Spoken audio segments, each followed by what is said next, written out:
마태복음 4장 18절에서 22절까지의 말씀입니다. 제가 대표로 봉독하겠습니다.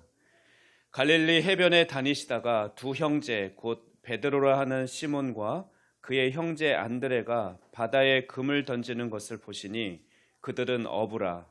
말씀하시되 나를 따라오라. 내가 너희를 사람을 낚는 어부가 되게 하리라 하시니 그들이 곧 그물을 버려두고 예수를 따르니라. 거기서 더 가시다가 다른 두 형제 곧 세베대의 아들 야고보와 그의 형제 요한이 그의 아버지 세베대와 함께 배에서 금을 깁는 것을 보시고 부르시니 그들이 곧 배와 아버지를 버려두고 예수를 따르니라. 아멘. 이 시간에는 예수님을 따르는 믿음이라는 제목으로 함께 은혜를 나누고자 합니다. 여러분, 믿음이 무엇이라고 생각하십니까? 우리가 설교자들의 믿음에 대한 설교를 들으면서 그들이 정의하는 것을 보면 좀 다양한 관점으로 믿음을 정의하곤 합니다. 어떤 사람은 믿음을 회개의 관점에서 보면서 믿음은 결단이다 라고 이야기를 합니다. 예수님을 주인으로 모시고 새로운 삶을 살아가기로 결단하는 그 결단력이 믿음이라고 말합니다. 그리고 또 믿음을 은혜의 관점에서 보면서 믿음은 기억력이다라고 얘기를 합니다. 하나님께서 우리에게 베풀어 주신 그 놀라운 구원의 은혜를 우리가 날마다 생각하고 기억한다면 그 풍성한 은혜 속에서 우리는 살아갈 수 있다라고 하는 것이죠. 그런 관점에서 믿음은 기억력입니다. 또한 믿음은 순종입니다. 하나님의 말씀을 따르고 순종하는 것이 그 믿음이라는 거죠. 너는 어디까지 순종할 수 있니? 그거에 따라서 나의 믿음이 얼마나 큰지 작은지가 결정됩니다. 여러분은 주님 뜻대로 살기로 예수님을 주인으로 모시고 살아가기로 결단하셨습니까? 여러분은 우리가 무엇으로도 어떤 것으로도 평생 갚아도 갚을 수 없는 놀라운 구원을 받은 자임을 우리가 기억한다면 우리가 또한 그 구원의 기쁨과 감격에 잠겨 살아간다면 우리는 기꺼이 하나님께서 기뻐하시는 일을 위해서 우리 인생을 내가 가진 전부를 내어놓을 수 있어야 할 것입니다. 이렇게 구원의 은혜를 기억하고 또 하나님의 뜻대로 살기로 우리의 삶의 궁극적인 목표가 정해진 사람은 그 어떤 것으로부터도 흔들리지 않는 믿음을 갖게 됩니다. 그리고 하나님 나를 시험하고 흔들려는 어떤 시험으로부터도 넉넉하게 그것을 참아내고 견뎌내고 이겨낼 수 있는 것이죠. 여러분에게 그런 믿음이 있습니까? 저는 담임 목사로서 여러분 성도님들 한 분 한 분이 그런 믿음의 소유자들이 되기를 소망하고 그 믿음으로 자라가기까지 또 목회자로서 또 말씀을 가르치고 권면하고 전하는 삶을 살아가고자 합니다. 제가 그런 삶을 살아가야겠고 그런 본을 또 보여야겠죠. 하지만 우리의 본을 모든 우리 그리스도인의 본이 되신 예수님께서 이미 당신의 모든 것을 쏟아 부어서 우리에게 그 사랑을 증명해 보여주셨습니다. 우리가 그 사랑을 믿고 따르는 것이 자들이 아닙니까? 저는 결단하는 믿음과 순종하는 믿음을 생각할 때 예수님의 제자들이 예수님의 부르심에 즉각 순종하며 따르는 모습을 떠올리게 되고 그래서 오늘 이 믿음에 대해서 얘기하면서 오늘 본문을 한번 정해봤던 것입니다. 예수님의 제자들은 어떻게 그렇게 예수님이 부르시자 자신의 직업도 곧바로 내려놓고 심지어 자신의 아버지도 또 직업도 배도 자기가 가진 것을 모든 걸 내려놓고 예수님을 따를 수 있었을까? 어떻게 그렇게 큰 믿음이 있었지? 저는 제자들이 예수님을 통해서 하나님 나라의 가치를 보았기 때문에 그들이 즉각 순종하며 따를 수 있었다라고 정리해 보았습니다. 그들은 이미 그들을 부르시기 전에 예수님에 대한 소문을 들었을 것입니다. 그리고 많은 유대인들이 그랬듯이 예수님을 자기 민족을 로마의 압제로부터 그 억압으로부터 해방시켜줄 그런 메시아, 새로운 왕으로 그들은 믿고 기대했습니다. 아마 제자들도 우리가 제자들의 그 복음서를 읽다 보면 제자들이 서로 더 큰 자리에 앉으려고 하나님의 나라에 이르렀을 때, 즉 그들이 말하는 하나님 나라는 이스라엘에 국한되어 있었고, 이스라엘이 다시 자유로운 그 다윗의 왕위가 영원하리라 했던 그 다윗의 왕조를 회복하고 로마로부터 독립했을 때, 그때 자기가 한 자리를 얻을 것처럼 생각했던 것으로 보아 그들이 바라는 회복될 하나님 나라는 사실 이스라엘에 국한되어 있었지만, 어쨌든 그들은 예수님께서 그런 인물이라는 것을 믿고 그것에 가치를 두었기 때문에, 그게 얼마나 가치 있습니까? 자기의 나라가 회복되고, 우리나라로 따지면 36년 일제 강점기에서 그 고통 속에서 진짜 흑암과 같은 절망 가운데서 살아가던 우리 민족이 다시금 독립하고 해방하는 그것을 맛보게 해줄 사람인데, 당연히 나를 따르라 했을 때 그 가치 있는 일에, 엄청난 일에 그래 나도 쓰임 받고 싶어요 라고 하면서 따를 수 있었겠죠. 물론 그들이 이제 예수님의 십자가 사건과 부활 사건 이후에는, 또 승천하신 이후에 성령님이 그들에게 임했을 때 그들의 시야가 넓어져서 하나님의 나라가 단지 이스라엘에만 국한되지 않는다는 것을 그들이 깨닫게 되었고, 열방으로 온전한 하나님 나라로 그들의 시선을 돌릴 수 있었습니다.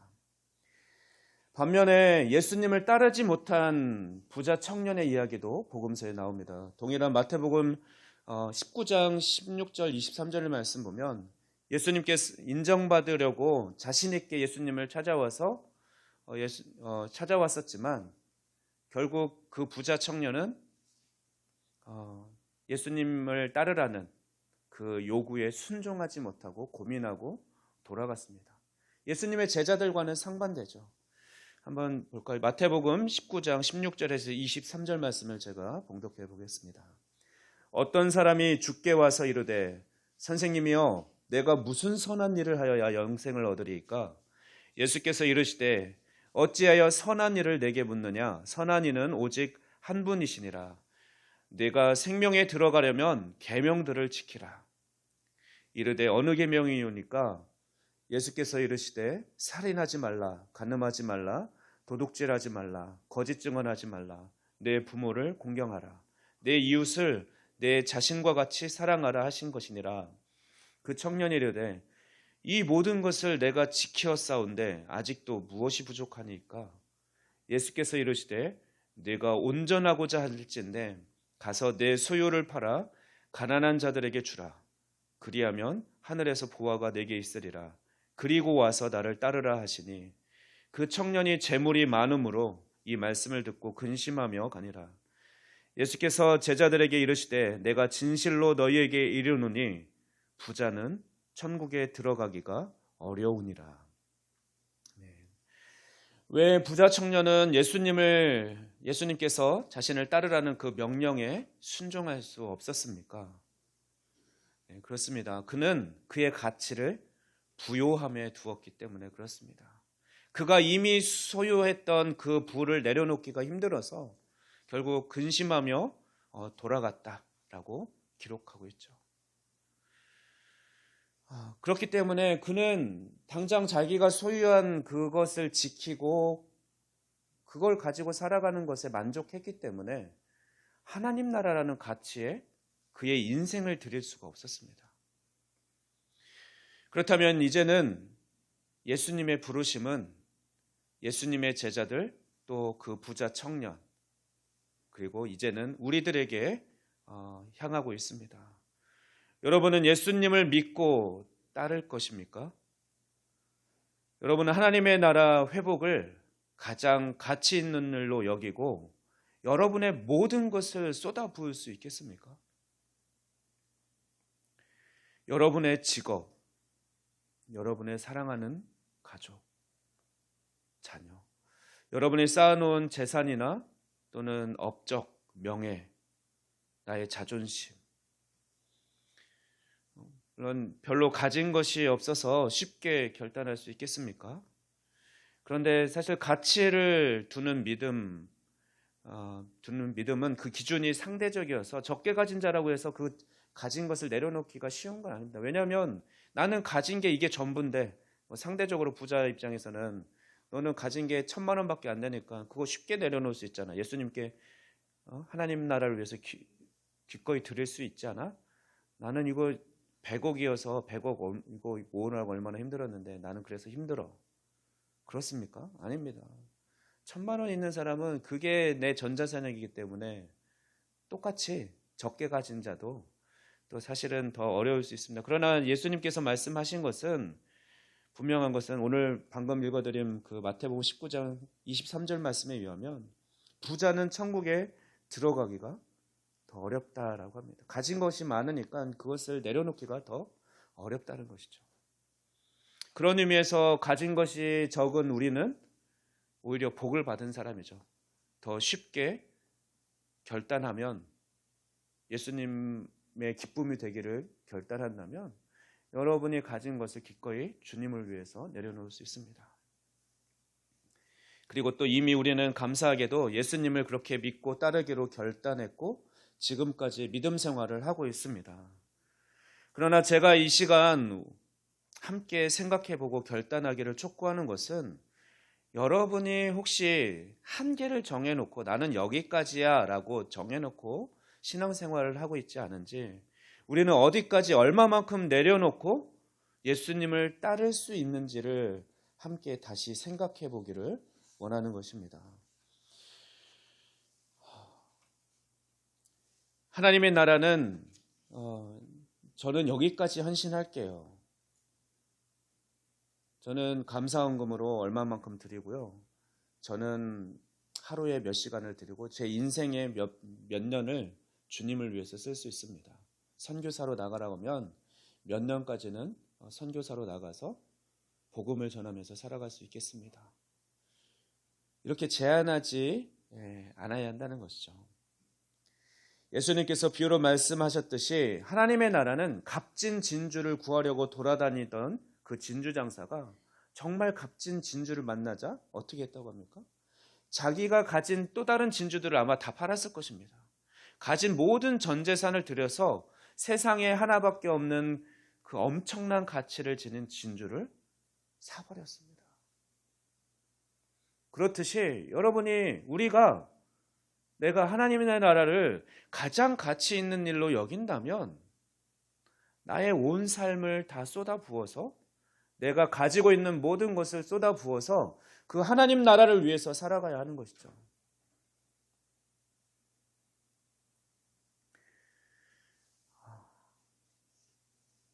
좀 바보같이 보입니까?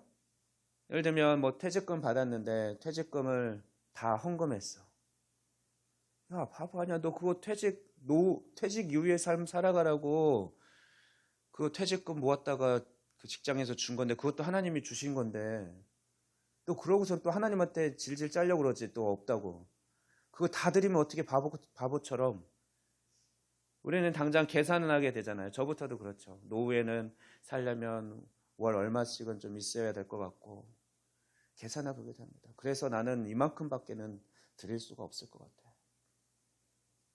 근데 안타깝게도 이런 모습이 바로 부자 청년의 모습과 다를 바가 없는 그런 모습이라는 거죠. 하나님은 사실 예수님 모든 것을 버려두고 또 따랐던 그 제자들처럼 그렇게 우리 모든 그리스도인이 하나님 한 분만을 바라보면서 기꺼이 모든 것을 내려놓고 따를 수 있는 그 믿음의 사람을 찾으시고 계시다는 것입니다. 1956년 에콰도르의 그 식인 부족들에게 복음을 전하다가 그 아우카 인디언들에게 복음을 전거하다가 죽은 5명의 젊은 선교사들 중에 한 명인 짐 엘리엇은 자신의 일기장에 이렇게 적어놨다고 합니다. 영원한 것을 위하여 영원하지 않은 것을 포기하는 자는 바보가 아니다. 영원한 삶을 위해 영원하지 않은 것을 내려놓는 것은 가치 있는 일이라는 것입니다.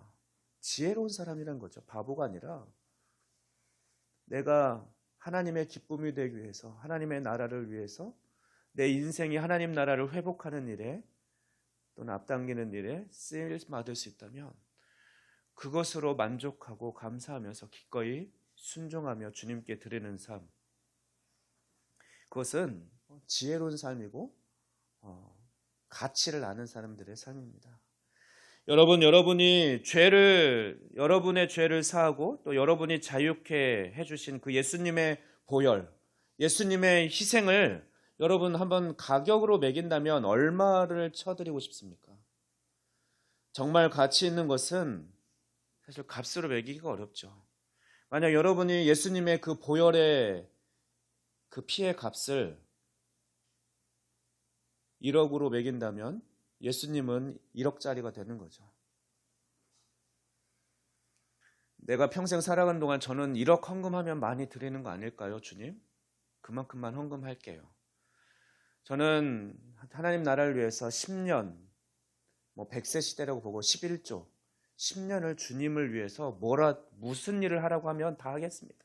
선교사라고 나가라면 해외로 나가라면 해외로 나가고 국내에서 어떤 일을 하라고 하면 하겠습니다. 그렇게 제안한다면 우리가 믿는 예수님은 그만큼의 가치밖에 없는 것이고 또 내가 스스로가 그렇게 내 믿음이 그거밖에 안 되는 것을 증명하는 것이겠죠. 저는 전에도 말씀드린 바가 있는 것 같은데 2021년도에 학습연구원을 하면서 학교 협동조합에 대해서 좀 연구를 했습니다. 인천의 서흥초등학교 안에 학교 협동조합이 잘 이루어져 있습니다. 교사와 학부모들이 또는 학생도 포함됐는데요. 그래서 학교 협동조합인데 그들이 목공 제품을 만들고 또 그런 수업을 하고 또 그것뿐만 아니라 지역사회를 돌아보는 가치 있는 일, 목공 제품을 만들어서 책걸상이 없는 가정에 그것을 기부하고 그러다 보니까 문이 없는 집도 있는 거예요. 밖에 현관문은 있지만 들어가면 중간문이 없고 그래서 문 짜는 기술도 배워서 문을 달아주는 그런 사업도 하고 또 뿐만 아니라 그 중에는 야학, 배워야 되는데 가난해서 배울 기회가 없는 아이들을 위해서 자기 자녀와 대학생인 자녀와 함께 무료로 공부방을 과외를 해주는 그런 어머니들을 좀 만나게 되었습니다. 그러면서 그분이 이야기하는 거예요. 선생님, 저희는 이제 그때 딱 4년 차였거든요. 4년 되는 해였는데 저희는 그것도 이제 협동조합도 사업이라서 저희는 적자가 나더라도요. 내 돈을 들여서라도 저희는 최소한 앞으로 6년은 기꺼이 이 일을 할 겁니다. 우린 그럴 준비가 돼 있어요. 그 얘기를 듣는데 저는 부끄러웠습니다. 그 사람들은 예수님을 믿는 사람이 아니었거든요. 물론 천주교 신자도 있지만 그냥 교회 안 다니는 사람이었는데도 가치 있는 일을 위해서 이웃을 위해서 가난한 이웃을 위해서 뭔가 섬기고 그분들은 아침 새벽같이 나와가지고 밤늦게 들어가면서 목공 기술 익히고 목제품을 하나라도 만들어서 팔고 그러면서 또 강의가 있으면 기꺼이 여기저기 학교 다니면서 강의하고 그렇게 살던 분들인데 그렇게 얘기하는 거예요. 야, 믿지 않는 사람도 가치 있는 일을 위해서는 자기 돈을 써가면서 자기 시간과 자기 인생을 들여가면서 이렇게 멋지게 살아가는구나. 근데 나는 하나님의 자녀인 나는 그만큼 내가 내 돈을 팍팍 써가면서 또 내 인생을 내 시간을 다 들여가면서 이렇게 살아가겠다라고 바라본 그런 가치 있는 일이 있는가? 좀 부끄러웠고 도전이 되었습니다.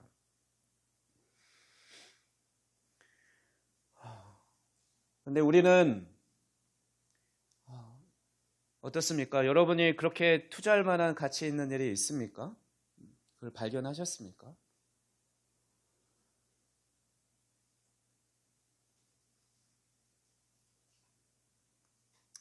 우리는 사실 바보가 아닙니다. 왜냐하면 우리에게는 부활의 확신이, 부활의 소망이 있기 때문에 그렇습니다. 고린도전서 15장 12절에 19절 말씀 보면 우리는 불쌍한 자가 아니라고 부활에 확실히 있기 때문에, 부활의 소망이 있기 때문에 불쌍한 자가 아니다, 바보가 아니라고 얘기합니다. 제가 고린도전서 15장 12절에서 19절 말씀을 봉독합니다. 그리스도께서 죽은 자 가운데서 다시 살아나셨다면 살아나셨다 전파되었거늘 너희 중에서 어떤 사람들은 어찌하여 죽은 자 가운데서 부활이 없다 하느냐. 만일 죽은 자의 부활이 없으면 그리스도도 다시 살아나지 못하셨으리라. 그리스도께서 만일 다시 살아나지 못하셨으면 우리가 전파하는 것도 헛것이요 또 너희 믿음도 헛것이며 또 우리가 하나님의 거짓 증인으로 발견되리니 우리가 하나님이 그리스도를 다시 살리셨다고 증언하였습니다. 만일 죽은 자가 다시 살아나는 일이 없으면 하나님이 그리스도를 다시 살리지 아니하셨으리라. 만일 죽은 자가 다시 살아나는 일이 없으면 그리스도도 다시 살아나신 일이 없었을 터이요. 그리스도께서 다시 살아나신 일이 없으면 너희의 믿음도 헛되고 너희가 여전히 죄 가운데 있을 것이요. 또한 그리스도 안에서 잠자는 자도 망하였으리라. 만일 그리스도 안에서 우리가 바라는 것이 다만 이 세상의 삶뿐이면 모든 사람 가운데 우리가 더욱 불쌍한 자이리라. 네, 그렇습니다. 우리에게는 부활의 소망이 있습니다. 영원한 삶이 보장된 하나님의 자녀들입니다. 우리는 하나님 나라, 영원한 하나님 나라를 이어받을, 경영할 경영자로 하나님의 아들로 부르심을 받은 자들입니다. 그런데 나중에 죽어서 가서 하나님 나라에서 그런 삶을 사는 것이 아니라 이미 우리는 하나님의 자녀가 되었고 그 하나님의 자녀로서 이 세상을 하나님의 나라로 회복하고 하나님의 나라로서 경영해야 할 책임이 우리에게 주어졌다는 것이죠. 그래서 하나님 나라를 우리는 멋지게 이 나라를 회복시키면서 하나님 나라로 회복시키며 그 일을 위해서 나의 모든 것을 쏟아부는 삶을 살아야 할 것입니다. 그런 준비가 되셨습니까? 그런 삶을 기꺼이 살아가시겠습니까? 저는 참 도전이 되는 것이 이 작동교회의 설립 과정을 보면 도전이 됩니다. 제가 속한 교사선교회에서 많은 스님들이 사실은 수도권에서 지방 충남 홍성으로 가기도 하고 결국 금산으로 들어가기 위해서 그렇게 금산으로 가서 마을을 형성하고 익숙하던 모든 것을 다 떠난 거죠.